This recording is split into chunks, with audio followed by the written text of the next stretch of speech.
Jaya Radha Madhava Kunja Bihari.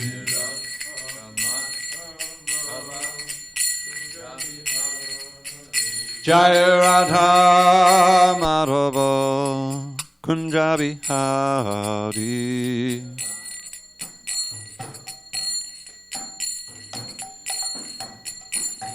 Gopi Jana Vallabha Girivardhari.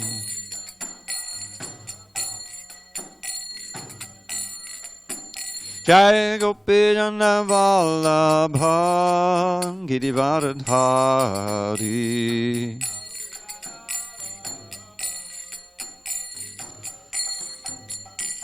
Yashodanandana Braja Janaranjana. Yashodanandana Braja Janaranjana. Yamunatira Vanachari. Yamunatira Vanachari. Jaya Radha Madhava Kunja Bihari.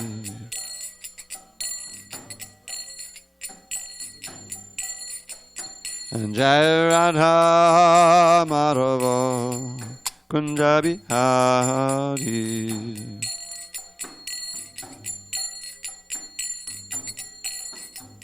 And Jaya Radha Madhava Kunja Bihari.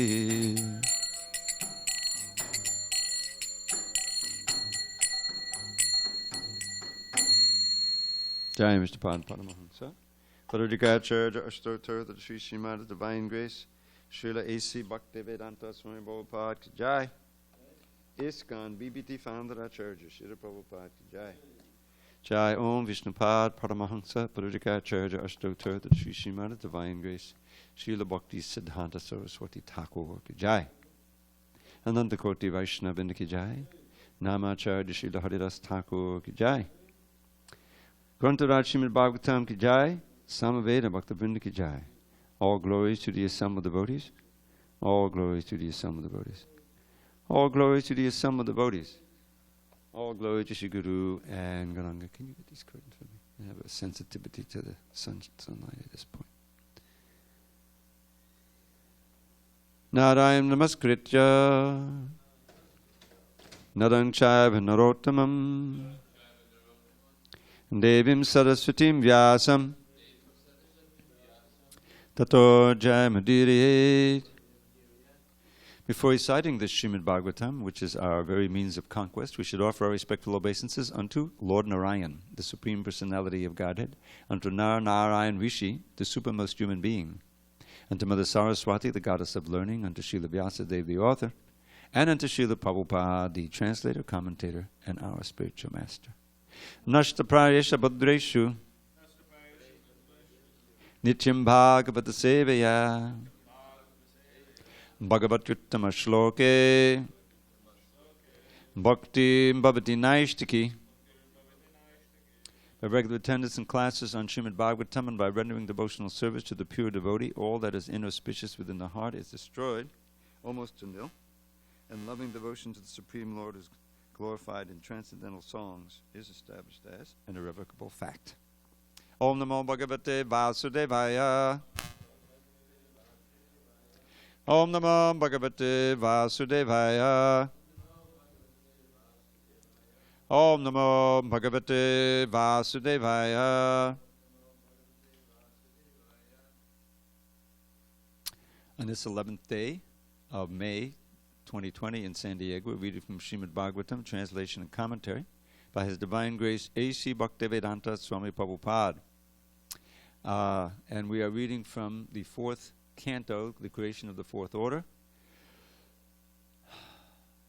chapter 4. Chapter 4, chanting the song sung by Lord Shiva, text number 24. Excuse me, 19, I'm sorry. And we will leave a little time to read about Ramananda Roy. Okay. Maitreya Uvacha Pachetasa Paturvakyam Shidasadaya Sadavaha Disham Patichim Pachayus. I'm sorry. Disham Patichim Prayayus. Tapasyad Tachetasaha. Maitreya Uvacha Pachetasak Paturvakyam Shidasadaya Sadavaha Disham Patichim Prayayus Tapasyad Tachetasaha. Maitreya Uvacha Pachetasak Paturvakyam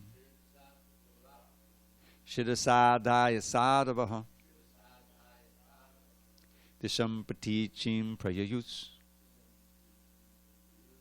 Tapasyad Tachetasaha. Maitreya Uvacha Pachetasak Paturvakyam Shidasadaya Sadavaha Disham Patichim Prayayus Tapasyad Tachetasaha. Maitreya Uvacha Pachetasak Paturvakyam Shidasadaya Sadavaha Disham Patichim Prayayus Achetasaha. Maitreya Uvacha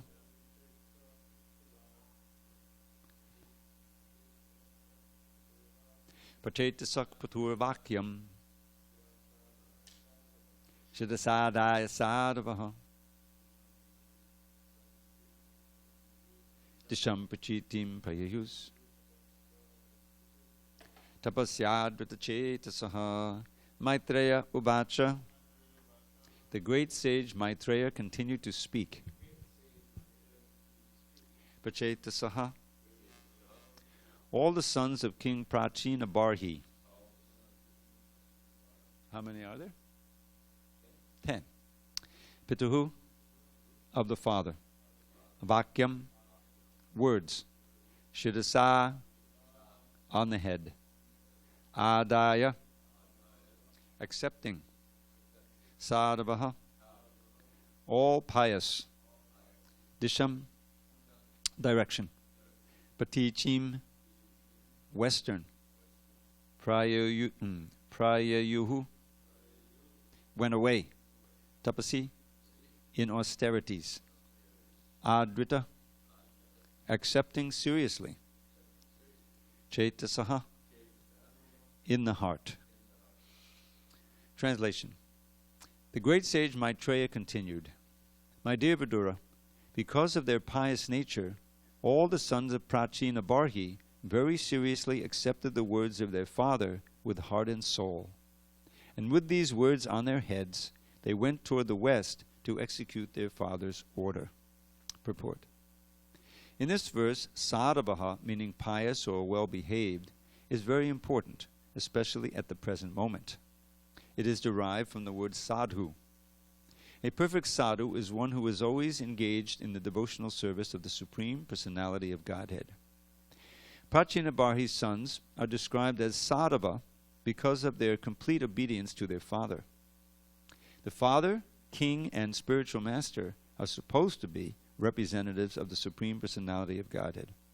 And as such, they have to be respected as the Supreme Lord. It is the duty of the father, the spiritual master, and the king to regulate their subordinates in such a way that they ultimately become fully unalloyed devotees of the Supreme Lord. That is the duty of the superiors, and it is the duty of the subordinates to obey their orders perfectly and in a disciplined way. The word shidasa, on their heads, is also significant. For the Prachetas accepted the orders of their father and carried them on their heads, which means they accepted them in complete surrender. Om Jnana Timirandasya Jnanandjana Shalakaya Chakshu Unmilitam Mena Tasmai Shri Gurave Namaha. I was born in the darkness of ignorance. My spiritual master, Srila Prabhupada, opened my eyes with the torchlight of knowledge. I offer my humble obeisance unto him and all members of Sri Parampara. So, here we find the Prachetas very nicely obeying their father's instructions to go and perform austerities. I forget, did he tell them to search out Lord Shiva? I think that was just fortuitous, or Shiva's desire that they meet. But the main point in this verse is that they accepted his instructions on their heads as something that was sacred. In other words, something that they had to follow as the highest priority. And Srila Prabhupada focuses on the word sadhava, which comes from the word sadhu. So this brings to mind the Sadhu Sangashtaka. You heard about it? So the Sadhu Sangashtaka, these 8 verses, and they're the beginning of Lord Kapila Dev's teachings to his mother, Devahuti. And he begins with a very important instruction. Pasangam majanam pasham atmanakavayo vadu sahesha sadhashukato moksha dwaram aparvatam. That in the present state, in a conditioned state, we are conditioned by our sangha, by our attachments and our association. It's very interesting that the word sangha means both association and attachment. And it's like other words in Sanskrit where they combine 2 concepts. One is the result of the other. We find the word gati. Now gati commonly means goal. But in the 2 songs that it appears in we sing every morning, namely the Guru Vashtaka and the Guru Vandana song, that word gati doesn't mean goal, it means the means to the goal. And that's why we say yasya prasada bhagavad prasada yasya prasada na gati kutopi. That by the grace of the spiritual master, one gets the grace of the Lord, the mercy of the Lord. Without that mercy or grace, there is no means of advancement toward the gati, by means of the gati. So similarly, this word prasanga, the first word in this Sadhu Sangashtaka, it's translated there as strong attachment. And the meaning of that verse is that every wise person knows that the strong ropes of attachment that we have to things of this world, both gross and subtle, have to be transferred to the sadhus. That very attachment, and which results in sangha. Sangha results in attachment results in sangha. If you're attached to something, you want to be with it and interact with it, whether it's animate or inanimate. So, I put into a little poem. Mundane attraction or mundane affection keeps us tied to birth and death infernal. But love for sadhus opens wide the doors to life eternal. So, then the next question is, very logically, well, who is the sadhu? How do I find the sadhu? How do I recognize him or her or it when I see them? And then there's 3 verses describing sadhu. The next one is the famous Tatikshava Karunika. Sudidaksarvadehi namajata shatrakshan sadhavaksadhabhushan. The sadhu was very tolerant, very compassionate, friend to all embodied living beings, including lower animals. Ajata Shatrava has no enmity, sees no one as an enemy. This Ajata Shatra is commonly also mentioned about King Yudhishthira. Even though he was on the battlefield as one of the great warriors, of course, fighting the battle, he had no enmity toward the others. He was doing it as a matter of duty for Krishna, a higher thing. He wasn't feeling what Prabhupada would call envious, which means malice toward others. What to speak of the sadhus who take the roles of spiritual masters. No malice. These are the ornaments of the sadhu. Now how do they come about? By unalloyed devotion to Krishna. Maya nanyena bhavena bhaktim kurvanti yedvidham. This is the next line there. Is that Kapila Dev speaking, they have unalloyed devotion to me. He's speaking as an incarnation of Krishna. Bhaktim kurvanti yedvidham. And what's the proof for that? The second half of the verse. Matkrate chakta kamanas chakta swajanabhanava. That for me, for my sake, they'll give up any activity that they may be attached to. And they may even give up their affection or association with their friends and relatives if those relationships are impediments to their devotion. And many of us have found that that's the case. You have to leave home. You have to break these affections because they will bind you. They're the ropes.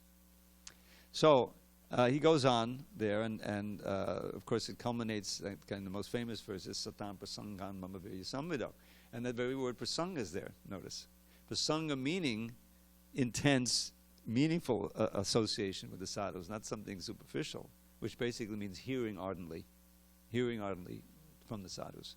And what are you going to hear? Krishna Katha. And what's that going to do? Purify the heart. It's the path of liberation, resulting in progressive bhakti, rati, and shraddha starting, and then bhakti and rati and attraction to Krishna. So, here, Prabhupada uses the word well-behaved, derived from the word sadhu. Perfect sadhu, one would always engage in devotional service of the Lord. Prabhupada would always quote that verse, Abhichet Sararajo Bhajate Mamaninaga Sadhu Deva Samantabhyak. That even if one may perform some abominable activity, if he's one-pointedly serving the Lord, then he should be regarded as a sadhu. So that's the key qualification. So what's the result of these prachetas being sadhus is that they've taken the instruction of their father on their heads. In other words, they're going to follow it despite all difficulty. And eventually, even to the point of spending 10,000 years underwater, chanting the song of Shiva. That's part of their purification process. This was in a previous age. We don't have to try to do that. But the idea here is that Prabhupada lists the Father, the King, and the Spiritual Master. So the point is that in a general principle is that the living entity in this material world in the conditioned state is not independent. We are receiving messages from higher authorities. And in the case of the conditioned soul with no access to a genuine guru and so forth, those authorities are all conditioned like us. It's the blind leading the blind. Whether it's your teachers or your parents or some religious leader or somebody, if they're not real sadhus themselves, they're not actual devotees, then you'll be conditioned by their bad instructions. But you're going to, and also there is your mind and your senses, which are also giving you all kinds of impetuses to act, and the soul is completely bewildered and stays conditioned and suffering by misidentifying with the mind and senses.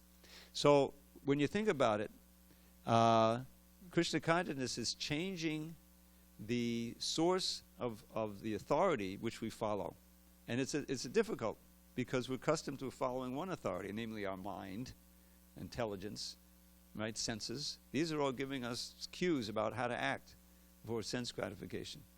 So Krishna consciousness means getting the association of a real sadhu and accepting even tentatively some of what they say and communicate as a source of authority for how you should act and change your activities and move in a different direction. And then the sadhana, bhakti that we have, is systematically reducing the authority of one set of beings, namely all of these conditioned elements that we've been listening to, and listening to the spiritual master, who is doing nothing but channeling the authority of Krishna. And that's why I came up with this phrase many years ago. It was during a period of ISKCON when things were getting a little confused, because there was a loss of faith. We had some faith in certain authorities who then went off the rails and created a tremendous amount of disruption in the society. And so this concept of the flow of authority. Now, authority obviously begins with Krishna, the supreme authority, supreme controller. And he deputes or empowers representatives, such as the present spiritual masters, or he expands, such as in Vyasadeva, to give the Shastra, which itself is the foundation of authority, because it's the words of Krishna, or his representatives there. So you have to have, in order to begin devotional service, there has to be faith. It begins with faith. It may not be pure faith, but it's some interest and growing respect for the words, for the instructions that are coming from great authorities. And this was Prabhupada's great gift to us. He personified the authority of Krishna. And by coming in contact with him personally, those few who were fortunate, I had some good fortune, but not nearly so many others in the early days. Just imagine being able to go up to Prabhupada's room in 26th Avenue and sit for like an hour and a half and get his personal association one-on-one, or maybe with a couple other people there. You can see how much that can affect you. And obviously it did for many fortunate souls. But Prabhupada knew very well that his time was limited, where he could personally be there. So he infused that authority, his personality, everything in his books, and he was very eager to have his lectures recorded. That's a very important aspect, to be able to hear that voice. There's a certain unique quality to it. As we read that famous verse recently about the mercy particles, and the voice of the spiritual master carries the mercy particle, the flowing over the lotus feet of Krishna, saffron mercy particles. So all of that for the receptive soul, the fortunate soul who is ready to drink in the nectar and have it reorient one's conception of oneself, and in other words, become attracted to practice Krishna consciousness. That's the essential reorientation that everyone who wants to practice Krishna consciousness has to go through. So here Prabhupada mentions these three authorities: Father, King, and Spiritual Master. Now, when you think, when I read this about the Father, I thought of that verse by Lord Rishabdev. He says, Guru na sat sat, swajano na sat sat, pita na sat sat, swajano na sat sat, daiva na tatsan napatishta sasyan, namochi ejak samabeta mrityam. One should not become a guru, a relative, father, mother, or a deva.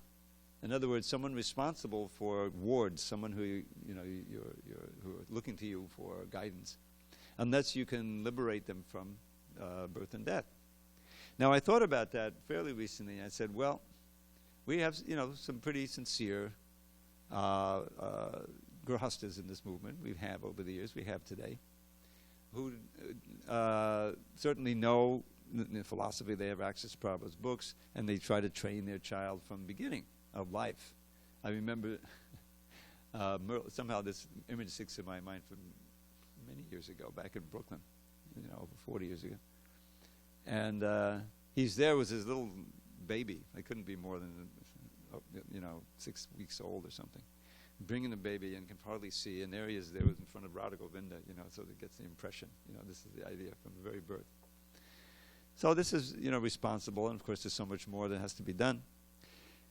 Okay, so I'm a parent, and now I'm meeting responsibility to liberate this child by giving him this association and give him everything I can. But despite all that, we've seen that, there are many sincere young people who grew up in the movement. Now they're 30, 40 years old, even more. And some of them became sincere devotees. Many became just sympathetic, like that. So the question is, all right, so you took the commitment, you became a father and a mother, and yet you couldn't liberate your child. So did you violate this verse? And what I take it from is that, in other words, every soul is an individual, has free will to a certain extent. You may do the best that you could possibly do. Just like the example of Advaita Acharya. Here's an incarnation of God, close to the Lord, and yet, was it 3 of his sons went off and were actual followers of Lord Chaitanya? So what to speak of us? The point is that you can do it. You do everything you can to help a guru disciple. Disciples also have free will. They can go off. I had the occasion, I'm working on his, finishing up, hopefully today, Vyasa Puja offerings. And the hardest part of this job, is checking. Because devotees always want to quote Prabhupada, they want to cite some incident that happened, or they quote something. So this devotee said, I won't mention any names, you went around the world 14 times? Okay, that's kind of a standard thing. And you initiated over 10,000 disciples. Well, not 10,000 disciples. You know, we always say about 5,000, but it's either more like 4,800, you know. So I had occasion, I just double checked. I knew, but somehow I went into this, I have a file, you know, with a list of all the names and the time of initiation, if they know the place of initiation, the year of initiation, even the month. And it came to, it was about 4,700, almost 4,800 listed there. That I don't know. Yeah. Anyway, but it's not 10,000. So, and I was thinking as I looked at those names, you know, I've never heard of most of them, you know. They may have spent a couple of weeks sometime in the early days. I mean, it probably was in San Francisco. You know the history. He went there in January '67, and he spent when he came. Did he come back in, I think, March, or was it early May? I think, and then he had that heart attack. Or he had, you know, yeah. So he was there for like 5 months, and you know, he initiated a lot of devotees. And at the end, there were people desperate to get initiated. They were coming, you know, and they had been around, you know, for a few days, maybe a few weeks, you know. So, but I'm assuming, for argument's sake, that some record was kept of their names, you know. I mean, I'm not sure that some of them are recorded or how many. But the point is that here's the spiritual master. He taking the role, guru, and Namochi Ejit Samapedam Richim. So, I mean, it may fructify in some future birth, but the chances are they're not going to go back to God in this lifetime if their involvement was for a few months or even weeks, and then they did all kinds of things, you know. That's just the nature of the mind. You can, I mean, some people, it became a phase. It's something they did when they were 21, 22, you know, and now they're 35 and it's in a whole different mindset, you know, like that. But the idea is that the authority is meant to flow through these figures, the parents, especially the father, the spiritual master, the king. And let's just think of the king for a minute. You know, probably use king. Well, okay, we got president, the executive head. How important that is. What is it? Yajyadacharati shreshtas tatadeveta rojana sayat pramanam kurate lokas tadanuvartate. Krishna talks about this in the 3rd chapter of Gita. That whatever the Shrestha, the leading personality is. He could be, you know, demons. We've had so many demons like Hiranyakashipu, Ravana, you know. They also set the tone for their whole sphere of influence. So whatever he does, people follow as an example. He sets pramana. It becomes evidence. It becomes, you know, we accept the Shastra as pramana, Shastra praman, Shabda praman, for evidence what to do and what not to do. Krishna says at the very end of the 16th chapter, you know, that how to avoid going astray. Well, you accept the Shastra, you know, and those who embody the Shastra as your authorities, what to do and what not to do. And having understood that, you actually do and refrain from doing according to that as a matter of duty. Because spontaneously, you're not attracted to that. That's why we're conditioned. So you can see how important the leader is. You know, if the leader doesn't wear a mask, then people say, oh, I don't need to wear a mask. You know, but our little, you know, it's a key element.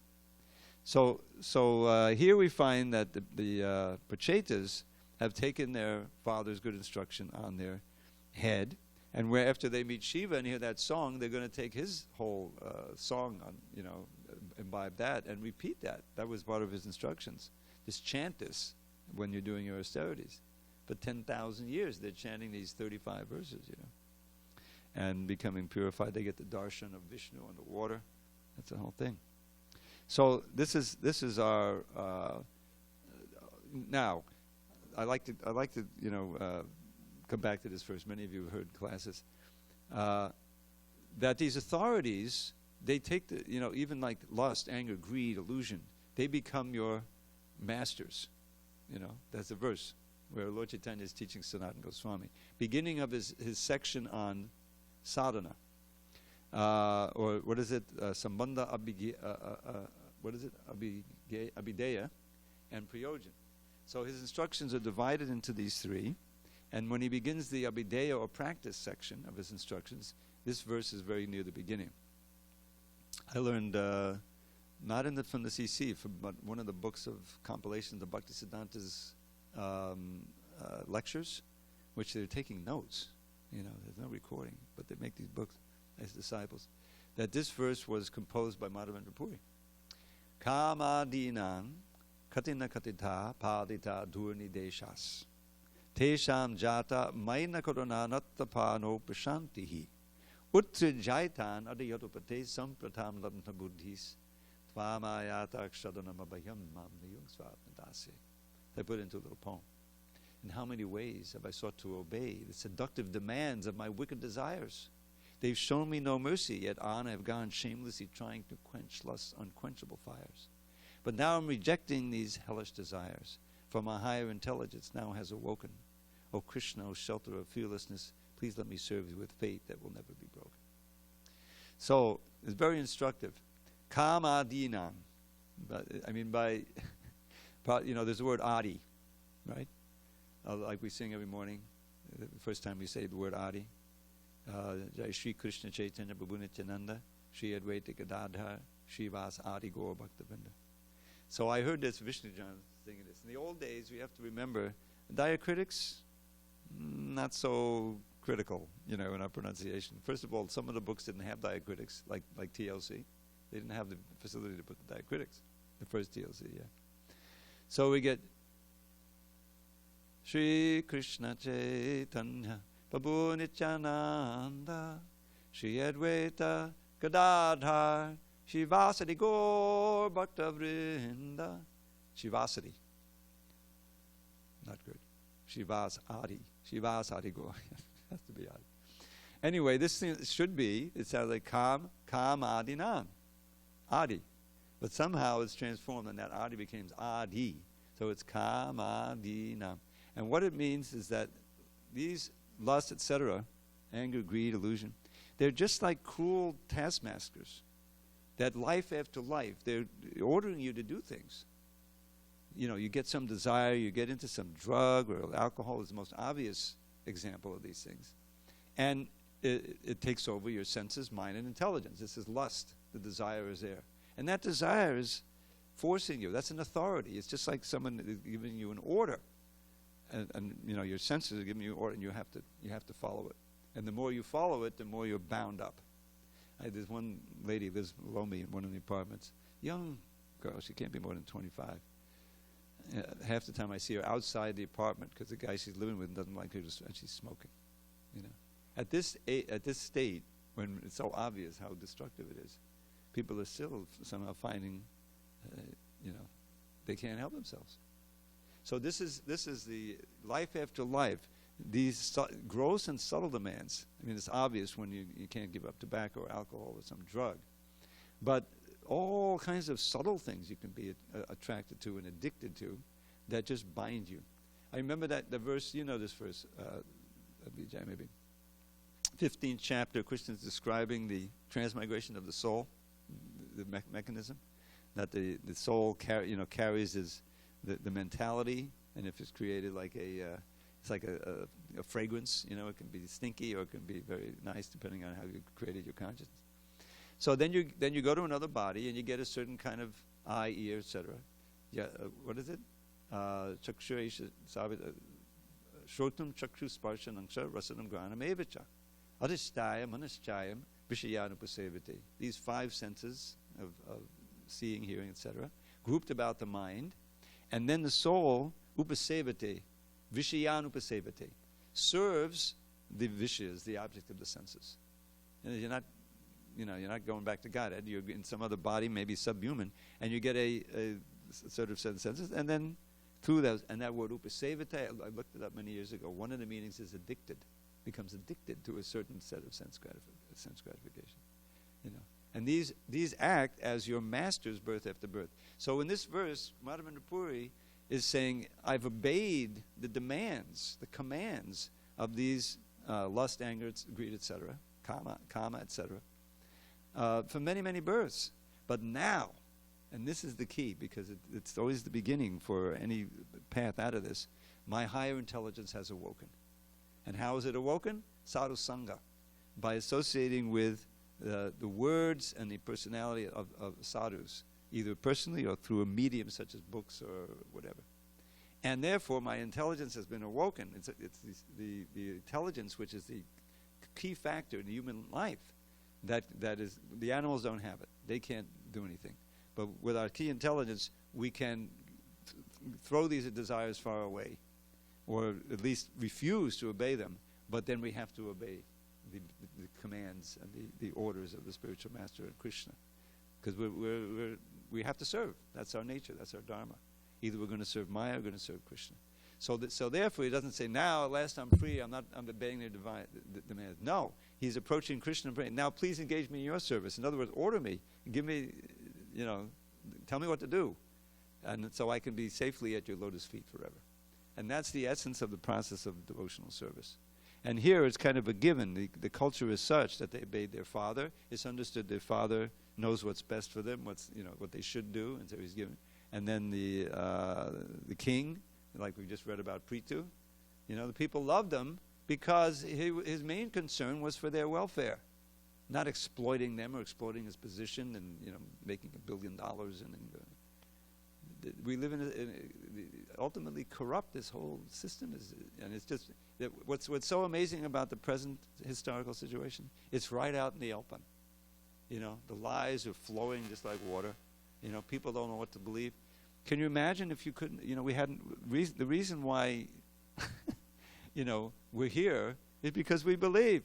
Prabhupada is telling us he's not trying to exploit us. It was so obvious. Otherwise, he would have never come. He would have sat comfortably in Vrindavan and just Hare Krishna. Every moment. This is when you hear, I listen to Prabhupada lecture every morning, and any time during the day when I'm just puttering around the house, I put the lecture on, so I'm hearing it.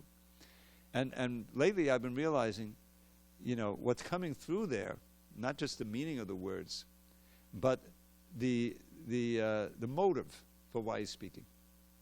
And it's just to help, all this trouble, just so he could sit down, and, whether it's Vrindavan or South Africa or New York, or wherever he's going. It's the same thing. He's just trying to help us. He's trying to give his association, give the truth, the flow of authority, so that to reform, and it worked.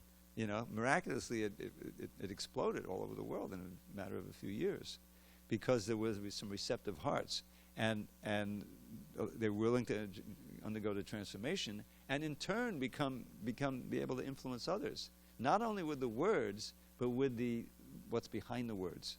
The desire is just to help you. Why do you distribute all those books? Let me make some money, I'll distribute them. There's booksellers all over the place. But no, that's not, you're sacrificing your health, and, so people can get Prabhupada's association through the books and be benefited. So this is what, deep inside, this is what really attracts a spirit soul to Krishna, is this sense of, how can you put it, this love and compassion. They're very closely aligned, And people can feel that in all of the darkness and the exploitation and the horror of in the material world, which is highlighted by something like we find now. Now, this is the thing about this virus. There's no mercy, It's just like some insect. You don't expect any compassion from an insect, The mosquitoes are going to bite you, and they're just there, So, and it's so powerful. You can't see it. It's like there's a real mood in the air, that wasn't there, a few months ago before this happened. People were forgetting and they're trying to enjoy. Now it's like it's like the pages of the Bhagavatam. How many times do we read or hear Prabhupada say, Krishna said, Janma Mrityu Jara Vyadi Dukkha Doshana Darshana. What is that? That's an instruction. Don't try to get comfortable here. Don't try to enjoy. Keep in mind these inevitable faults of birth, old age, disease, and death. Right? Well, that's not a happy thought. That's not the thing like that. No, it's not. If you're trying to enjoy, it really, really, it spoils the mood. Right? I don't know nothing about death and disease. Let's just have fun. No, don't go there. If you want to have fun, then you do it this way in relation to Krishna, because that's taking you beyond birth, death, old age, and disease. That's the solution. So now everybody's got to think of it. the figures every day, the 2,000-3,000 people dying in the United States, and I could be one of them. You could be a carrier. It's like breaking everything up. That's what's so frightening. It's like, oh my God, that person over there, just sneezing a little bit. So what's our solution? Hare Krishna, Hare Krishna, Krishna Hare Hare. That's always the answer. Whatever the question is, the answer is always Hare Krishna, Hare Krishna. So that, in a sense, there's a positive side to this. If you can see it as, let's get serious. Serious in matter of our own sadhana and trying to save others, give others a means of beginning their Krishna consciousness. What else? There's nothing else auspicious. Otherwise, to try to get back to where we were, we don't want to get back to where we were, and it's not going back. The whole thing, the bubble has been burst. That somehow this place is just like Las Vegas, the whole thing is shut down. All of this craziness and gambling everywhere, and the strip clubs and the drinking and everything. It's not happening. People are afraid. The only people there are the locals that they're riding their bikes down the street. So that's a huge thing, That and so let's get it back. It's not going back because you can't forget this, And we shouldn't be able to forget it, but people are crazy; they'll try to forget it. So this is one of the the lessons here is how to take the instructions, the flow of authority from Krishna through his representatives, and then it's up to us. It's always a free will. How much are we going to take those words on our head as our actual understanding of what we should do and what we should not do? And the more that we do that, the more we're on the safe side. Because when we begin to follow some instructions, then we get more. The heart changes. And the reciprocation is it's not just some like the army where you do this, do that, and there's really for some higher cause which you don't believe in. No, there's a reciprocation from Krishna in the heart, and the reciprocation is twofold. One is you get more taste for everything related to Krishna, and the other side is that your taste, your attraction to material energy wanes, to the point of nil. Just like, what is that famous verse? We can all chant together. You know this one.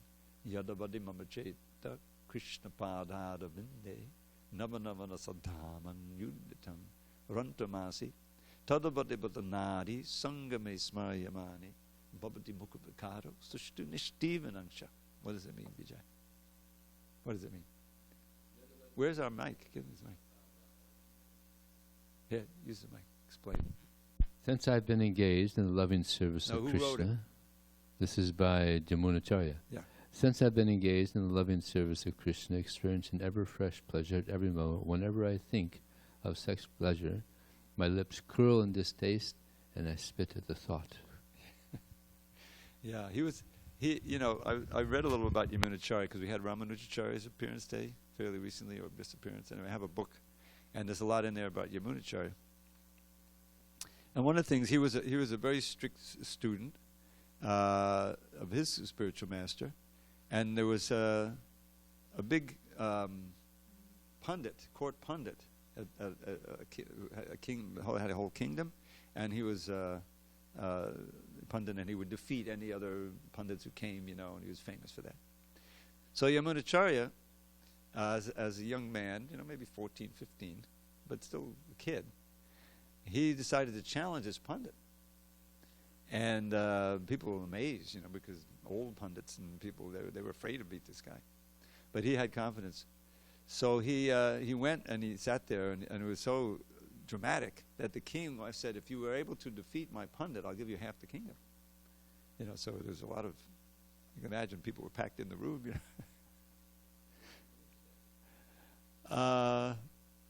She was appreciative that he had. Right. So you know the story. So I'm not going to go through the whole thing because it's late. But he had some trick questions for the pundit. That if he had described them, he would have insulted the king. He would have insulted the queen. And so he was mute. He couldn't answer them.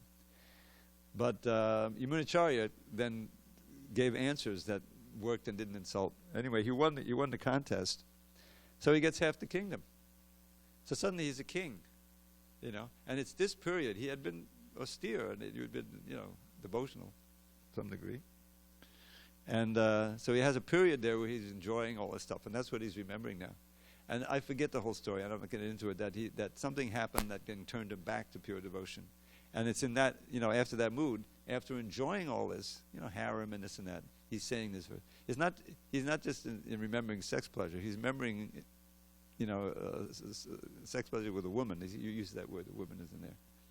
But it's literally distasteful, In other words, that which was, a passion and an addiction, really, you can become addicted to that, had become abominable. And you can see if that's there and on every level of attraction to matter, and it can be very subtle sometimes, the desire for pride and so forth. The Manik Shiksha is important by Raghunath Das Goswami. He really instructs us in how what is it? Cheshta, Kashta, Pradabhikata Pasha, there's these, on the road of bhakti, there are these robbers. And they're lust, anger, greed, illusion, and they bind the sadhaka around the neck with wicked activities, and you can't do it, So when you see the threat, you have to scream out. You use the word scream for the help of the devotees of the Lord, to come and save you, and they'll come and give you good instruction, and take you back to the ashram. So it's it's very dramatic, and that's really the battle that we have. What are we going to? What demands are we going to, and orders are we going to obey? The orders of our senses, of our mind, or the orders and desires of the higher authorities, beginning with Krishna and then his representatives. Okay, we kind of went over time a little time. Questions, comments on these points? No? Go ahead. Thank you for this is your first morning class? It's my first morning class after a while. Yeah, I missed it. More than a month. Thank you for the class. It's a big relief, actually. So, one of your main themes was sadhu sangha, and what genuine sadhu sangha is on part of the person receiving the sangha from the sadhus. So I hope this question isn't too open-ended, but I just want to hear what you may say. But I was reading something by the Upper Sampradayas, that little booklet by Suhotra Swami. And in the introduction, anyway, he was saying that a devotee may not be able to fully take the association of genuine sadhus due to a paucity of faith, or just due to being unfortunate in general. So what if somebody is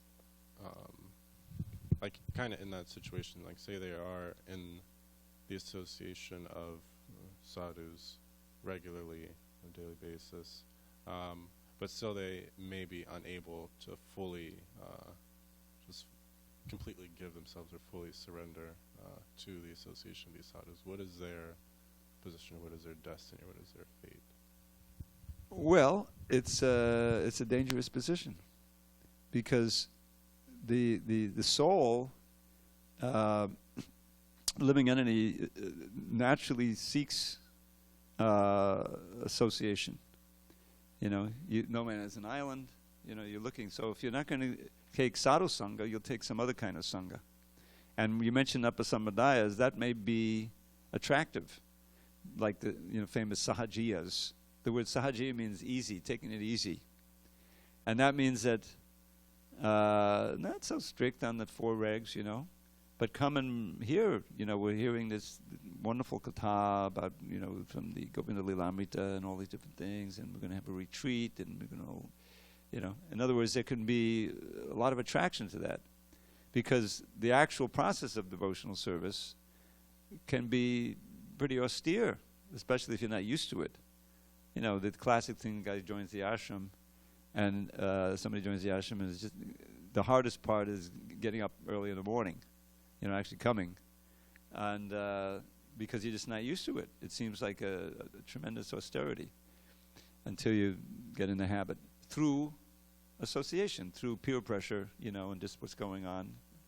So there's an attraction to not doing it, just like we have, when we've had so many bhaktas come, and they wanted the freedom. I like Krishna. I'll be coming. You'll see me. But, all of this stuff I can't do. So you go out there, and then there's other sangha that's attractive to you. You're compromising. And so you really kind of can't advance. And there's a good chance that you stop your advancement, and your faith will be damaged to the degree that you'll give it up entirely.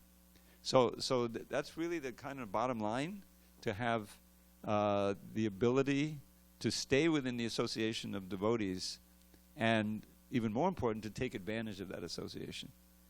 At least if you're you're within the association, you'll be protected from the intense bad association. But it's very hard to stay in limbo. So that's a I don't know what to say. Word's not coming. But it's a essential element of the process to be able to find some good association that you can have. It doesn't need everybody, but some one and something that you really relish, and that can keep you protected. Because the whole process really can be boiled down to sangha. There's that famous phrase, sangha sanjayate kama, the second line of verse in the second chapter of Gita. Dhyayado vishayan bhuksa sangasteshu bhajayate sangat sanjayate kama, third line. By contemplating the objects of the senses, which you do just by living, if you contemplate them with enjoying mood, then attachment will develop, or kama, attachment will develop. Association breeds attachment. And from that attachment, kama will develop, meaning very strong desire to associate. So the whole thing is sangha. If you're associating with devotees, then your attachment will be diverted to Krishna and things related to Krishna. And you begin, and the blessed, the blessed Lord in the heart will give you a taste, And that's why the chanting is so important. The Hare Krishna mantra and the whole process of Lord Chaitanya, not just the chanting, the dancing, the music, the rhythm, the prasadam, you immediately get a taste from any platform. Prabhupada's sitting in Tamakasura Park for 3 hours beating that half of a bongo drum, and his intensity and the chanting and the devotees who were with him, people were attracted, and they heard the holy name, and a certain percentage of them, maybe a small percentage at that point, were so interested at the experience that they had, wherever they're coming from, that they came back to the temple, and the whole thing started like that. So we have to intelligently direct our senses and mind and intelligence toward the purifying sangha that's all around us, beginning with the books, the mantra, the deities. All of this is sangha, and we get attached. How can you not get attached to Radha Hari? So beautiful, and the paintings and all these things. So it's one has to be able to take association of devotees. It may not be every devotee, but someone that you can really relate to, share, and find strength in that way. All glories to Srila Prabhupada.